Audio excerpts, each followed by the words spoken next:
মাঝে মাঝে মনে হয় মাছ মাংস কিছুই ভালো লাগছে না, আবার মাছ মাংস ছাড়া খাওয়া একদম চলেও না।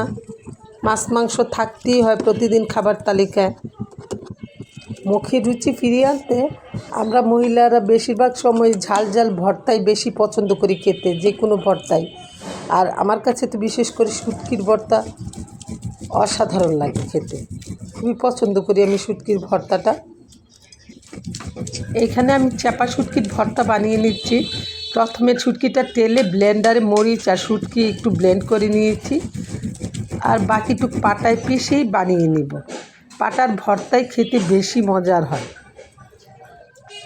শুটকি আর মরিচ যখন ব্লেন্ডারে ব্লেন্ড করে নিই, তখন বাকিটুক পাটায় পিষে নিতে তেমন একটা কষ্ট হয় না। আর পেঁয়াজগুলি তো আদা ছেঁচা করে ভর্তার সাথে মিলিয়ে দিই, তখনই ভর্তাটা খেতে মজার হয়। এই যে বানিয়ে নিলাম ঝটপট শুটকির ভর্তাটা। এখানে ভর্তার সাথে দু একটা রসুনকেও আগেই বেটে নিয়েছি প্লেন করে। এই তো হয়ে গেল আমার ভর্তা।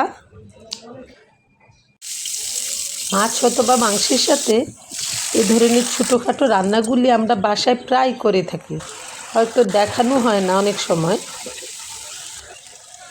আজকে রান্না করে নিচ্ছি ডাল পালং। এই পালং শাকটা আমার বাসায় খেতে খুবই পছন্দ করে, সবভাবেই খেতে পছন্দ করে। আজকে ডাল দিয়ে রান্না করে নিচ্ছি, এক এক দিন এক একভাবে রান্না করে নিই আমি। এভাবে খেতেও মজার হয় পালং শাকটা।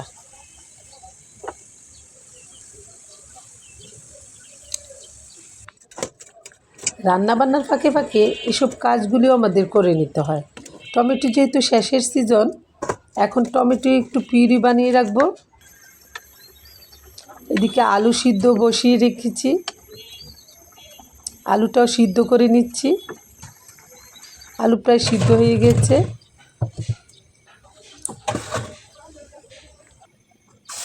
আমরা যারা বিভিন্ন রকম রান্নাবান্না করি, আমাদের টমেটো সস তো লাগেই। দেখা গেছে যে বিরিয়ানি অথবা মাংস যে কোনো রান্নাই আমাদের টমেটো সসটা প্রয়োজন হয়।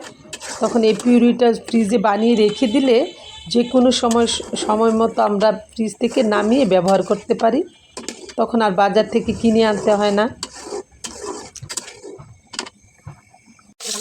এখন আমি সিদ্ধ করা আলুগুলি দিয়ে জিরা আলুর চপ বানিয়ে নিব। মাংসের সব মশলা দিয়ে এই আলুর চপটা বানানো হয়, তবে জিরার পরিমাণটা একটু বেশি দেওয়া হয়। আমার সব মেয়েরাই এই আলুর চপটা খুবই পছন্দ করে খায়। দেখা গেছে যে কাঁটা চামচ অথবা টুথপিক দিয়ে একটু বিট লবণ মিশিয়ে গল্প করতে করতে মজা করে খেয়ে ফেলে। আলুর চপটা নেড়ে চেড়ে গামাখা অবস্থায় নামিয়ে নিতে হবে। শুধু রান্নাবান্না করলেই তো চলে না, এইসব রান্নাও মাঝে মাঝে করে দিতে হয়। ভালো থাকবেন সবাই। আল্লাহ হাফেজ।